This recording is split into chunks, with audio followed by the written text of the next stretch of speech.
Blessed to be part of your day. Kevin Miller in the morning, KIDO Talk Radio.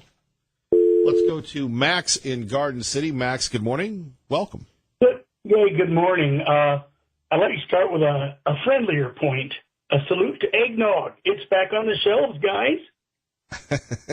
Come on, you can have this like 8 weeks a year. It's something special.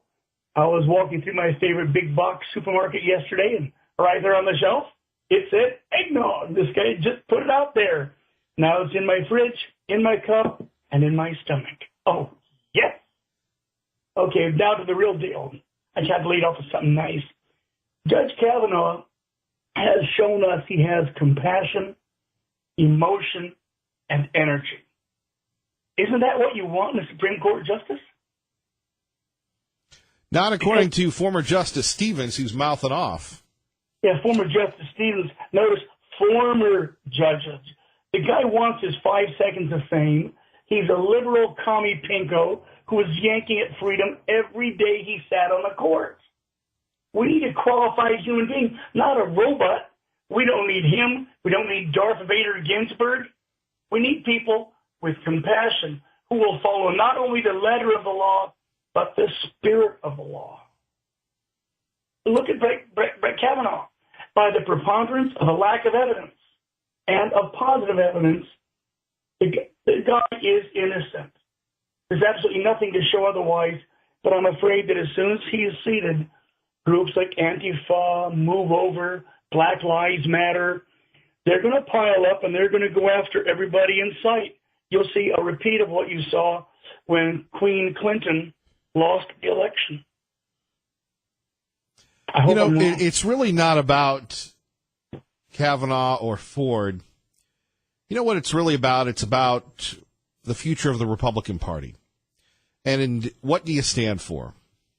Amen. And right now, the Republican Party isn't standing. They're crawling on their belly.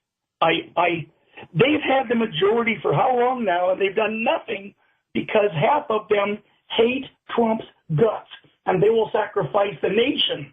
They'll sacrifice the freedom of 320 million people so long as it gets Trump, because they hate him with a bitter, bitter satanic evil that can only be put into these words. Yes, I'm emotional. I probably would not be good on the Supreme Court. Oh, there goes my chance. Well, you know what I mean? I'm with you. Oh, listen, keep up the good work you're doing here. I'm going to swing out to independent shooting today, but after that, I'm really thinking of a boycott on Meridian businesses because of that gender equality bill. Good Lord. I've said my piece. Hey, buddy, good job. And Liberal Steve, I know you're listening. Hope you slept well last night. Hope you woke well today. And I hope you're on some sort of a withdrawal program to get off whatever you were on for all those years. Thank you all. Thank you too, Kevin. Thank you, Max. 580-5436, 580-KIDO. Here we are at a seminal moment. By the way, another local issue. It's interesting. You have all these candidates in Ada County getting together, and they say, look, we got to deal with all this growth. Well, you've been talking about it for years with me because we've been talking about this. You have, people, concerned about this, candidates for 2 Ada County Commission seats, other seats. They had a big forum last night going back and forth on this, saying we have to do something about growth. Well, I think it's a little late right now. I think it's a little late because the cat's out of the bag. I love this, how to handle the county's rapid growth. Well, do you limit it? We always talk about the quality of life, but what's the quality of life if we become, well, it's not as bad as San Francisco. It's not as bad as Sacramento or Seattle, but it's getting there. And we've been warning about this for years. So it's very easy to sit there and say growth, but what about the people that have been elected for quite some time? Right? I mean, it's foggy out. You're wondering what to do. I mean, it's kind of like the norm. Well, it's not so bad. But, where are the responsible people? How many times did we talk to the people running for governor? What are you going to do about this? Does anybody have enough guts to sit there and say, we're going to put a hold on building new homes for a while? Is that radical? Think about this at 580-5436, 580-KIDO.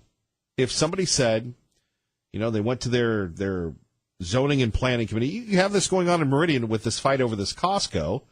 The people there don't want it. The people there don't want the new waste facility, and yet it's approved anyway. They don't want the new Costco. Now we're going to build another new fangled-dangled thing. Do you really need it? Well, some people say yes, but when the roads are only 2 lanes, and those of you that drive State Street every day, or really anywhere in the Treasure Valley, look at downtown Caldwell that has been, turned upside down. Now it's getting better, but still. Red cones should be the exception, not the rule. And you would think that since we elect people at 580-5436, 580-KIDO, that we elect people to make that difference. So why not say, okay, we're not going to build anymore? Now, people selling used homes, as they're called, I've never really heard the term used homes or pre-owned homes before, but we are living in the Gilded Age of real estate in the Treasure Valley. Could you actually imagine that if somebody said in the city of, take your pick, we're going to put a hold on new building for a while. We're not going to approve the construction of things until we get the infrastructure in place. Well, Kevin, it's going to cost you, new this, that, and the other. On the other hand, you're not going to have the congestion, the strain on the roads, the packing of the schools that we have already. So why hasn't somebody brought that up at 580-5436, 580-KIDO? Why hasn't somebody said, maybe it's time we put a hold on all this new and improved stuff and building these great homes and see if we can handle the change that we have right now? Is anybody saying that as they run for office? There's a significant amount of people running for office in these local elections, right? A significant amount of people that are running for office wanting to be your next this, that, or other. And I give them props for putting out the signs and everything else. The election is, a month away, and now we're starting to see the signs again? It shows you that if you win the primary, it's pretty much done. But at 580-5436, where are the real solutions to the challenge of growth and congestion? You had the meeting of the 5 mayors the other day, and they said, well, we can't handle growth. Well, then why are you elected? To cut ribbons like the mayor of Boise? He's the best ribbon cutter I've seen in my entire 50-some years on God's green earth. He's really good at that. And he has a lot of friends and everything else, and he'll probably be mayor for life. Unless he ever steps up into the ring and runs for governor, which he'll be crushed. Beater family, very well regarded around here. Can't argue with that. Put on a great soccer match that nobody showed up to, but wasn't covered by the press. But it's their responsibility. It's like hiring a contractor, and they come to you and say, well, how would you paint this? No, I hired you to paint my house. I hired you to do, to build my garage. If you need impact from me, what do I need you for? One of the best bosses I ever had in my life. I'd say, well, what do you think? He goes, look, dude, if I need to tell you what to do, then why do I need you? And I've always thought that way with elected officials. If the elected officials sit there and go, well, there's nothing we can do, then why? Then bring somebody else in that's going to do the job that we hired you to do. 580-5436, 580-KIDO. Look, it's great that we have all these wonderful things happening. On the other hand, we have, and this is related yet unrelated, more shootings, more crime, and more congestion. And now people are just starting to figure it out. Shannon in Meridian with Kevin Miller on KIDO Talk Radio. Shannon, good morning. Good morning, Kevin. How are you? Not bad. Just trying to make sense of the nonsense. How about you? Well, as one of the components of that conversation, one of the things that, as you alluded to, the growth, one of the things that happens with the growth cycle that we go through is that when things are developed, fees are paid in, roads are built, schools are built. Those things can't happen unless development is happening. Cities don't self-fund to the point that they can take care of new schooling, that they can widen roads. Those are all impact fees that developers pay. Those are things that developers do. And so when you see this cycle start to happen, if you go back to 2003, 2004, when we were kind of in the same point in the cycle, you saw that we were overcrowded, we were bursting at the seams, we were pushing all the boundaries, and yet we weren't getting the things to happen because there wasn't the money to do these things. To widen the road, it costs money. ACHD doesn't have the funds unless they're collecting impact fees, unless they're collecting development fees. So they can't just go out and arbitrarily decide that they want to widen the road because they don't have the funds for it. The other thing that you alluded to was why can't the elected officials do what they want to stem the growth? And part of that is because every town has a comp plan. They have a planning and zoning department, and those guys have a set of rules that they have to follow. So if a developer wants to put in a Costco and it complies with the comp plan, it's really difficult for a city to say we don't want to do that based on the 250 or 350 people that live in the immediate area that are affected by it, which is a lot of what's happened lately. We call it the NIMBY environment. It's the not in my backyard environment. And when you have that, you have people that are surrounding that are directly impacted, whose opinion does matter. But the reality is, when you look at the density of the population and you look at where the growth goes, the growth always goes on the outside edge, and then the population grows around it, and somebody always winds up in a situation where it is in their backyard.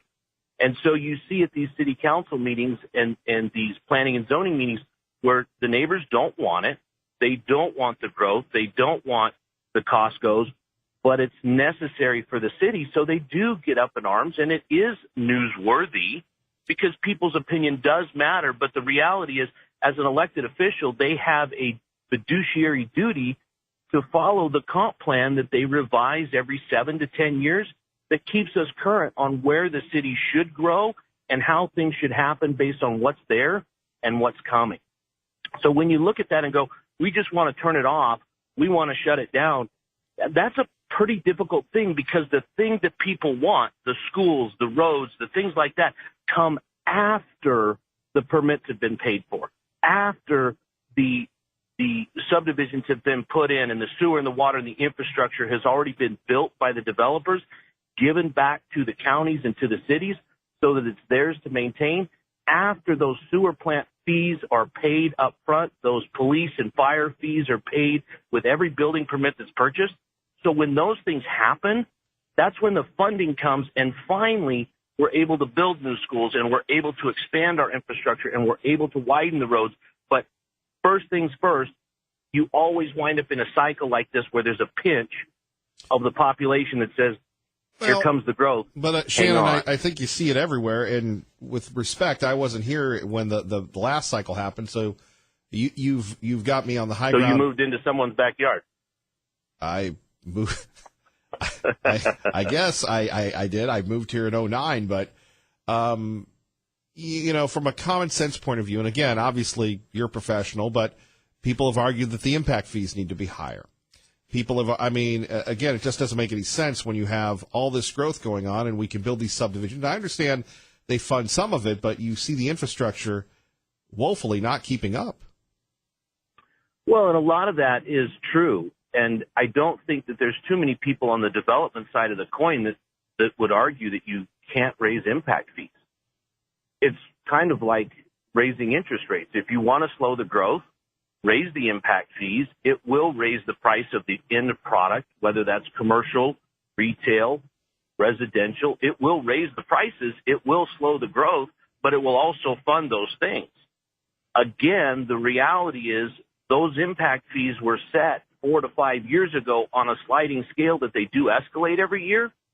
And they can't just go in and decide today to raise impact fees today. It's just not the way that cities are set up to work.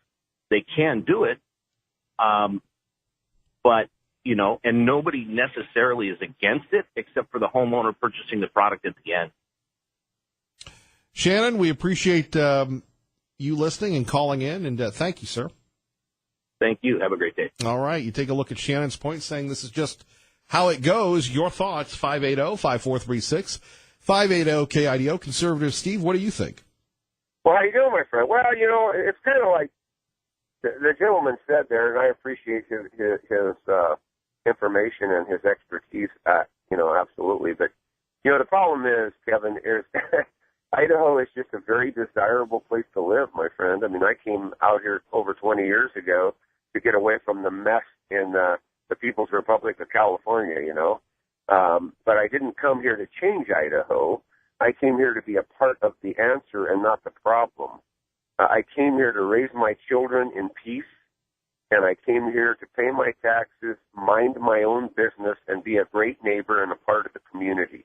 And I think a lot of folks that are coming from that area have the same thing in mind. You know, they're fleeing that area because it's just going to the you-know-where. And so I can see why they're coming here in droves. And, you know, let's face it, you've got farmers out here, out of Meridian. You just see the farmland going under concrete. And I told my wife the other day, we were driving by, and I seen there was a guy farming on the edges of Meridian, and now it's all developing and getting developed. And I said, you know, the thing is, you know, he's an old guy.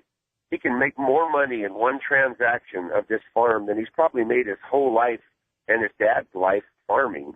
I mean, multi-millions of dollars. You know, he can make cash in one time, and he lives nice, and his kids live nice the rest of their entire life. And you know, that's pretty tempting to be quite honest. But you know, it's kind of just like the eminent domain that you were discussing.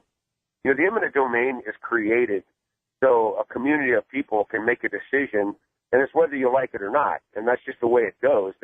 All they have to do is give you fair market value for your property if it's in the way of development or the process, and that's just the way it goes. And I know sometimes it's sad, you know. We had conservative Steve, you take a look at Boise State wants to build a baseball stadium.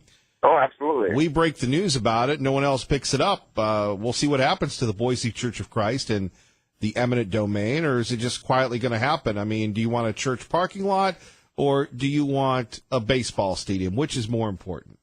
Yeah, well, you know, I think at the end of the day, Kevin, you know,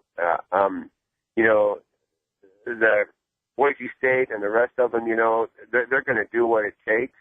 You know, I think they're the only team in the Mountain West that doesn't have a Division I baseball team. You know, and I think they're probably looking at it like, hey, wow, we have an opportunity here.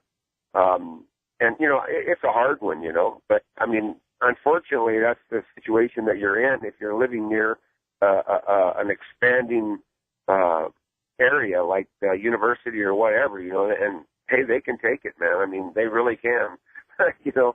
Right. So, hey, before I let you go, give me Let Your Heart Not Be Troubled. Let your heart not be troubled, my friend. This is backfiring on the Democrats, my friend. Oh, man, have they riled up the suburban mother and hardworking young mom and educated woman, conservatives that are coming out and registering like crazy because they're looking at their husband and their own sons going, oh, my gosh. So, yeah, it's going to work well for us, I believe. And let not your heart be troubled, my friend. You know, I love you running Trump Jr., man. That's great, you know. You can't drink a beer, but you can snort coke, smoke weed, and be the president of the United States. No problem, man.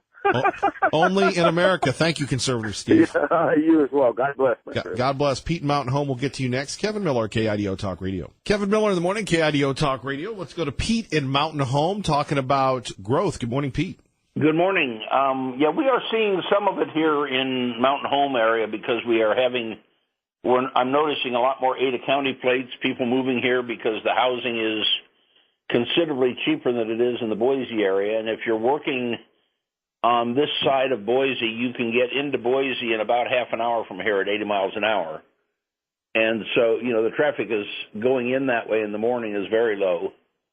The other thing that I personally escaped the People's Republic of California 14 years ago, and my coffee group is mostly veterans, Air Force and Army. We just had another guy join us who escaped from the People's Republic of Oregon. He's a disabled Army veteran, and he was living in a small town outside of Portland, and he couldn't take it any longer.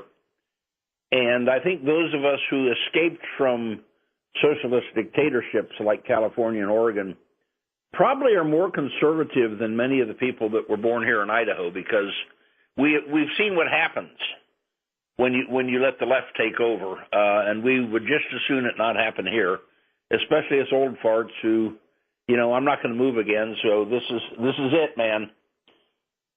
Stand my ground, like I said. But yeah, we're seeing the growth here. I think our planning commission here is a little more aware of the limits, because our big limit here is water. We don't have the big irrigation rights. When they convert farmland to housing over where you are, the water they can use the irrigation water for that for the houses there, I guess. Right. But here we don't have that kind. We have a few reservoirs that feed farmland around here, but most of our water has to be pumped. My well is like 350 feet deep. Wow. So that is kind of a limit here. When somebody comes in here and wants to, we had one near me where it's zoned for 5-acre lots, and somebody came in and wanted it annexed by the city with, half acre or smaller, and the city looked at it and basically said, where are we going to get the water for that? And the answer was, huh? And so they turned that one down. Pete, I got to run. God bless, brother. Thank you, Kev. Stay with it, man. Yes, sir. Thank you. Bye. Bye-bye. Traffic and weather together. Terry Gabbard. And I'm Kevin Miller. You're listening to KIDO Talk Radio. Let's find out what's happening in your world. Good morning, Doug. Good morning, Kevin. Live from your house to the White House, Fox News Radio's John Decker on KIDO Talk Radio. Right now at the White House. John, good morning. Hey, good morning to you. How are you doing today? Does it ever stop?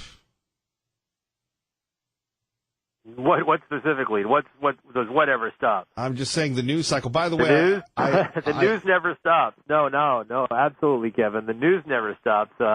And as it relates to Judge Kavanaugh, it's a never-ending story that may actually have a finality to it this weekend when the Senate is due to vote on his nomination.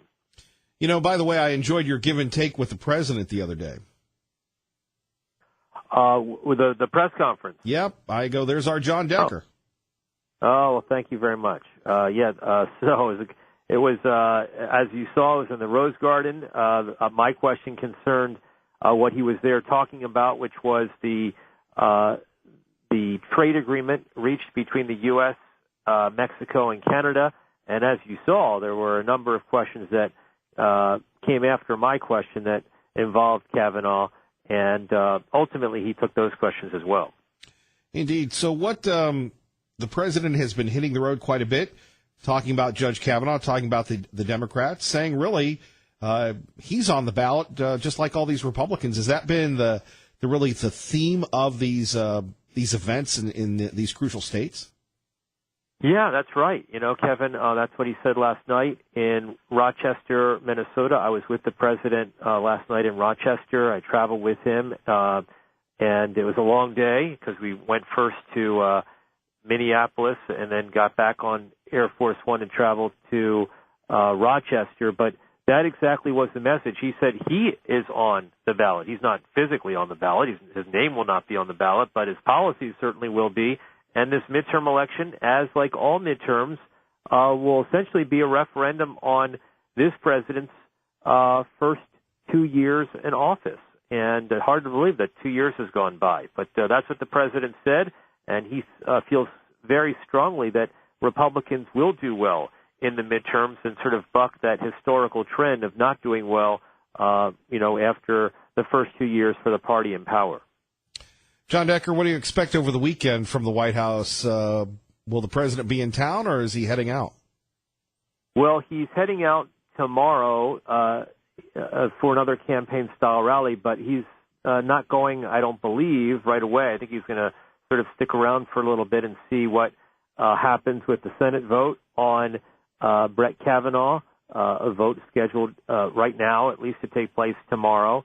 But, that could certainly be pushed off. There's the concern that one Republican senator who is a definite yes, Senator Daines, may not make it to the vote because his daughter is getting married in Montana tomorrow. That being said, we still don't know how 3 Republican senators will ultimately vote when the Kavanaugh nomination comes up on the Senate floor, and that's the reason why we can't say with certainty whether he's going to be confirmed or he's going to be rejected by the Senate when his nomination comes up on the Senate floor. We always appreciate you, John Decker. Hopefully you can get some rest. Well, tomorrow's going to be another busy day, but rest is coming. Rest is coming. I certainly after the midterms, it'll be a little bit more calm around here. But I appreciate that, Kevin. Have a great weekend, and I look forward to talking to you next week. Thank you, John. Take care, sir. Thank you. All right, our friend John Decker, we appreciate it. Let's get to your phone calls. McKaylee in Cuna talking about growth. McKaylee, good morning. Thank you for your patience. You're on KIDO Talk Radio. Hey, good morning, Kevin. Yeah, talking about growth, I just want to point out, Shannon is right about one thing. When it's all said and done, in the end, too bad, so sad, city council and the mayor is not going to care. Case in point, the mayor of Cuna and the city council of Cuna, they are going to go ahead and build this stupid apartment complex butt up against my house and the houses on Upfield at Kitty Corner, Hubbard, and Linder. And they don't care that our property values are going to drop. They don't care that people it may or may not bring in. All they care about is making money and put something there just because the developer met the requirement. And I went to these meetings and I told the mayor that just because they meet the requirement under the law, like Shannon pointed out, doesn't mean that it's right. And they don't seem to care about it, let alone the president of the city council, because zoning and planning, they knocked it down and said, no way, it's going to cause too much trouble traffic-wise, security-wise, went with it. But does city council care? No. Does the mayor care? No. Because it's not happening in their backyard. Because I guarantee you, if it happened in their backyard, they wouldn't do it. Well, that's why do we elect these people then if they're not going to do anything? Exactly. And they're no different than the communist swamp rats in Washington, D.C., which, by the way, if any of those swamp rats are listening, Judge Kavanaugh is going to be an outstanding judge, and he will get that vote. Well, good luck in Cuna, McKaylee.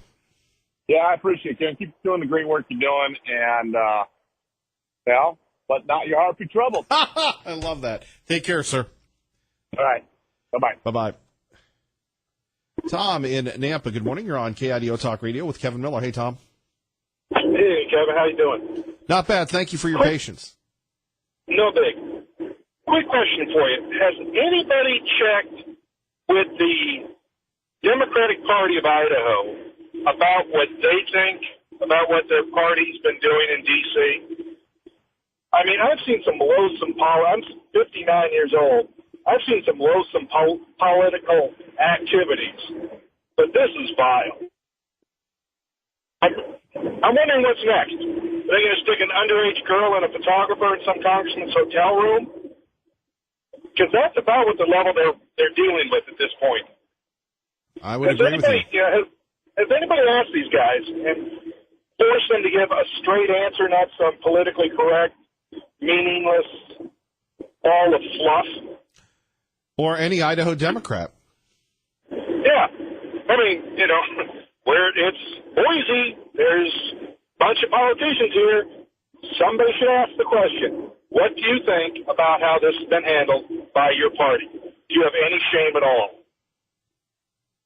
Right. Do you back their statements? Do you, are you with them? It's amazing how the FBI is incompetent because they didn't find something on Kavanaugh, but the FBI is a genius because they're still going after Trump and Russia. Funny how that works. Make up your mind, guys. I'm sorry, you can't have it both ways. Well, Democrats might be able to have it both ways. Well, you'll have to talk to Paulette Jordan about that one. I just assume not. I have a delicate stomach. Okay. Talk to you later. Thank you, Tom. Bye-bye. Bye-bye. 580-5436, 580-KIDO. Kevin Miller in the morning here. You're going to love this one. So CNN, instead of reporting the news, is trying to promote the news. And thanks to our friends at newsbusters.org, you're going to love this. They tarred Kavanaugh with rape 191 times. They've put this together. Let's hear it now. Judge Kavanaugh being a rapist, an attempted rapist, though, yes. My Supreme Court nominee may be an attempted rapist. Is he an attempted rapist? Potential attempted rape. Attempted rape. This is a charge of attempted rape. Attempted rape occurring that is so critical to the nomination of Judge Kavanaugh. A high school drunken attempted rape. Attempted rape. Rape or all attempted rape. Attempted rape or sexual There's no assault? evidence besides one So you're story. saying, are we back to you saying you don't necessarily believe Dr. Ford? I think rape culture is so pervasive that it's possible that he's not lying and still did it. The woman who says Kavanaugh tried to rape her, the woman who says Kavanaugh... Hold on. I have to go back to that one again. I think rape culture is so pervasive that it's possible that he's not lying and still did it. The woman who says Kavanaugh tried to rape her, the woman who says Kavanaugh exposed himself to her. She said that she remembered that Brett Kavanaugh tried to rape her and put his hand over her mouth so she couldn't scream. Kavanaugh held her down, and she thought he was going to rape her. I believe he was going to rape me. I believed he was going to rape me. I believed he was going to rape me. The most serious allegation that Kavanaugh aided and abetted in the commission of a gang rape. Gang rapes and excessive drinking and aggressive behavior from Brett Kavanaugh. And a participant in a gang rape? Gang rape. A gang rape. Gang rape. Gang rape. Gang rape in which the Supreme Court nominee participated. When they raise their hand, they're going to have to know that I am raising my hand, yay, knowing that a woman stood before the Senate accusing this nominee of rape. Of course, you ever hear of hearsay, presumption of innocence. Funny how Bill Clinton got that. Your comments next. 580-KIDO, 580-5436. Kevin Miller, KIDO Talk Radio. Kevin Miller in the morning. Let's get back to your phone calls. Doug in Mountain Home. Good morning, sir. Yeah, good morning, Kevin. I know what you guys are talking about on the growth part down there. I mean, the guy that was just honoring it from CUNA. I mean, them tax maggots that are behind the desk doing that, that's all they see is more money. They don't care what happens to you as long as they can make an extra dime to put in their wallet and their pocket. They're going to do whatever they want to do. And it makes you think, why do we vote them in? Because I see it coming here in Mountain Home. I mean, I never thought you'd see Mountain Home grow, but it's doing it. They're coming for you. Oh, yeah, I hear you. Look, if I had a place, if I wanted to move somewhere, I'd move to Mountain Home because that's the secret. Emmett's been discovered. Star's been discovered. Everything, here is pretty much, I can't even say it without swearing, Doug, so I'm going to. I hear you. So, this thing with Kavanaugh, right? I don't. How many of them, I mean, if they don't get him confirmed on this one, if they don't come up with votes, is that it? He's done? I mean, they got to just throw him away? No, I mean, you could keep his nomination going. Lindsey Graham says they could table that and bring him back up after the election or with the new Senate. See, Graham is smart. He goes, okay, let's not give up on Judge Kavanaugh and let's make it a campaign issue.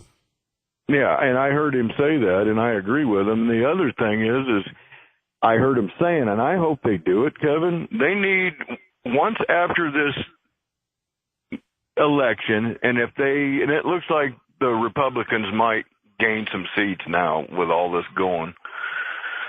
And they were saying that they might get some grand jury investigations going against some of these Democrats like Feinstein, and it needs to happen. It really needs to be investigated because I say from the beginning, she just drummed this up. That George Soros, you've heard me saying this over and over, and I guess yesterday a friend of mine told me his name has been coming up on the news a lot here in the last week. And this guy, that Soros, is the Democratic Party funder. I mean, he hates his country, wants to ruin it, and the Democrats are right with him. The other thing, Democrats, just like what the other guy said, okay, young moms that are Democrats, you think about this. You look at your child, your son, and he's a white male. There you go. That's who they're blaming. That's who they're wanting to put in jail. Or I'm not good with words, Kevin. You've heard me say this over and over, but they're blaming the white male. Well, that doesn't mean you're exempt from it, Mrs. Democrat mom, and your son coming up that's 5, 6 years old or a teenager or whatever. All they're saying is a woman has to point her finger at him and say, he raped me, or he did this, or he tried to abuse me. And you're found guilty until proven innocent. There you go. Think about that, Democrats. That's your people that's doing this. So anyway, Kevin, that's what I wanted to say. So it's a messed up affair, but it looks like maybe it's going to get straightened out a little bit on this election. I'm with you, Doug. I got to run. Thank you. Okay. Yep. Bye. Bye-bye. Traffic and weather together. I'm just Channel 7's Larry Gabbard. Thank you, Larry. Quickly to Melanie in Boise with Kevin Miller on KIDO Talk Radio. Good morning, Melanie. Hi. I just was thinking that I've never called before, so I'm a little nervous. But there's probably not many of us who haven't done stupid in high school. She said she was doing stupid by attending drinking parties at 15. And then a high school boy is on top of a girl, puts his hand over her mouth, but does not rape her. He was doing stupid. 10 or 20 years later, most of us would say, I sure was stupid in high school. I could have ended up pregnant, or I could have been raped, or I could have been killed. But I was rescued, and you would have remembered how you were rescued because the parents came home, or there were sirens, and they thought that they were going to get busted, or a bunch of them came in and said, hey, the party's over at Joe Schmo's now. Or maybe the boy realized he was being stupid. She doesn't say that part. Her testimony is just full of anxiety. I think that's very similar to people who have seen or been in war and come back and hear a car backfire, and their eyes dilate, they start to sweat, they jump,